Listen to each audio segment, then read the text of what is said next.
Holder यानी mutual fund में निवेश करने वाले व्यक्ति की मृत्यु हो जाए तो नॉमिनी को पैसा कैसे मिलेगा, आज की इस वीडियो में मैं यही बताने वाला हूँ। अक्सर ऐसा देखा जाता है कि जानकारी के अभाव में लोग महीनों चक्कर काटते हैं और फिर भी उन्हें क्लेम नहीं मिलता। कई लोग तो किसी को पैसा भी दे देते हैं क्लेम निकलवाने के लिए।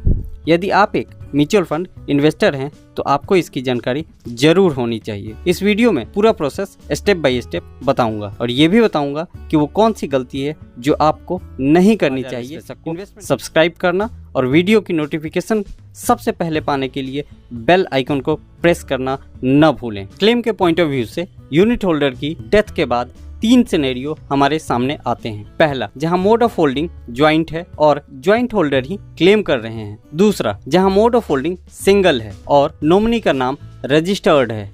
तीसरा, जहां ना तो नॉमिनी रजिस्टर्ड है और ना ही ज्वाइंट होल्डर। आइए अब क्लेम करने की विधि और साथ में लगाए जाने वाले डॉक्यूमेंट के बारे में जान लेते हैं। केस नंबर 1 और 2 में लगने वाले सभी डॉक्यूमेंट एक जैसे हैं।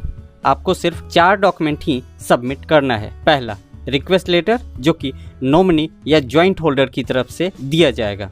दूसरा है डेथ सर्टिफिकेट। तीसरा बैंक डिटेल और चौथा है KYC। रिक्वेस्ट लेटर, जो भी क्लेम करने वाला व्यक्ति है चाहे वो ज्वाइंट होल्डर हो या नॉमिनी, उसके तरफ से एक रिक्वेस्ट लेटर AMC के नाम से जाएगा। AMC यानी एसेट मैनेजमेंट कंपनी, जैसे कि SBI mutual fund, axis mutual fund, यानी जिस AMC से म्यूचुअल फंड लिया गया था उनके नाम ये लेटर लिखा जाएगा। आपके सामने लेटर का एक सैंपल है।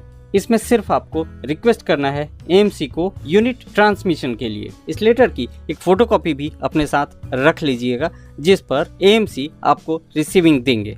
दूसरा डॉक्यूमेंट है डेथ सर्टिफिकेट। इसे आप ओरिजिनल या फोटोकॉपी भी जमा करा सकते हैं। यदि आप फोटोकॉपी देते हैं तो ये नोटराइज होना चाहिए या फिर गजटेड ऑफिसर से अटेस्टेड होना चाहिए। बैंक डिटेल, ट्रांसमिशन रिक्वेस्ट के साथ आपको बैंक डिटेल भी देना होता है।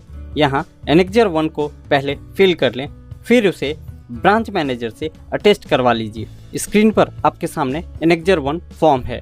ध्यान रहे यहाँ ब्रांच मैनेजर को साइन करना होता है और ब्रांच मैनेजर का स्टाम्प भी लगेगा।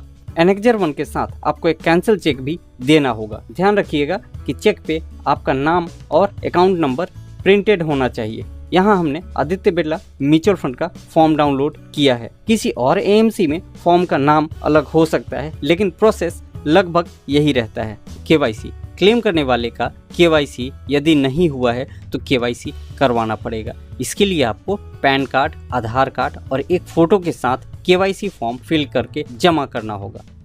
आपके सामने स्क्रीन पे KYC फॉर्म है। इसी फॉर्म को आपको फिल करना है, एक फोटोग्राफ्स इसके साथ अटैच करना है और अपने आधार कार्ड और पैन कार्ड के साथ इसे सबमिट करना होगा।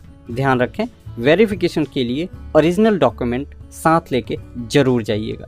यहाँ साथ में फटका फॉर्म अटैच करना न भूलें। फटका फॉर्म आपको AMC के वेबसाइट पे मिल जाएगा। पहले और दूसरे केस में इतना ही डॉक्यूमेंट लगेगा। अब बात करते हैं केस नंबर 3, जहां ना तो नॉमिनी रजिस्टर्ड है और ना ही ज्वाइंट होल्डर। ऊपर के 4 डॉक्यूमेंट यहाँ भी सेम हैं जैसा कि आपने पहले और दूसरे केस में देखा। आइए अब देखते हैं कि अलग से कौन सा डॉक्यूमेंट देना होगा। लीगल हायर को एक इंडेमनिटी बॉन्ड देना होगा 500 रुपये के स्टाम्प पेपर पे। मैटर क्या लिखना है वो एनेक्जर 2 पे दिया हुआ है। इसके बाद लीगल हायर को 100 रुपये के स्टाम्प पेपर पे एक एफिडेविट भी देना होगा। इसका मैटर एनेक्जर 3 में दिया हुआ है। तो अभी आपके सामने स्क्रीन पे एनेक्जर 2 है जिसमें इंडेमनिटी बॉन्ड का मैटर दिया हुआ है। ये एनेक्जर 3 है जो कि एफिडेविट के लिए है। आपको सिर्फ इसी मैटर को प्रिंट करके इंडेमनिटी बॉन्ड और एफिडेविट दोनों बनवा लेना है। लेकिन ध्यान रखिएगा कि ट्रांसमिशन अमाउंट यदि 2 लाख रुपए से कम है तो आपको मृतक के साथ अपनी रिलेशनशिप का प्रूफ भी देना होगा, जैसे कि राशन कार्ड या पासपोर्ट इत्यादि। यदि ट्रांसमिशन अमाउंट 2 लाख या इससे ऊपर का है तो आपको नोटराइज विल की कॉपी या फिर लीगल हायर सर्टिफिकेट या क्लेमेंट सर्टिफिकेट देना होगा जो कि कोर्ट ने इशू किया हो। सभी डॉक्यूमेंट जमा करने के बाद 25 से 30 दिन का समय लगता है ट्रांसमिशन में। उसके बाद यूनिट आपके नाम ट्रांसफ़र कर दिया जाता है। उसके बाद आप चाहें तो पैसा निकाल सकते हैं या फिर उसे वहीं इन्वेस्टेड छोड़ सकते हैं। जब यूनिट आपके नाम ट्रांसफ़र हो जाए तो आप नॉमिनी का नाम ऐड जरूर कर दें। तो आज की इस वीडियो में ट्रांसमिशन रिक्वेस्ट को आपने डिटेल में समझा। अब बात आती है कि वो कौन सी गलती है जो आपको म्यूचुअल फंड इन्वेस्टमेंट करते समय नहीं करना चाहिए। जैसा कि इस वीडियो में आपने देखा कि सिनेरियो 1 और सिनेरियो 2 दोनों के केस में बहुत ही सिंपल ट्रांसमिशन प्रोसेस है।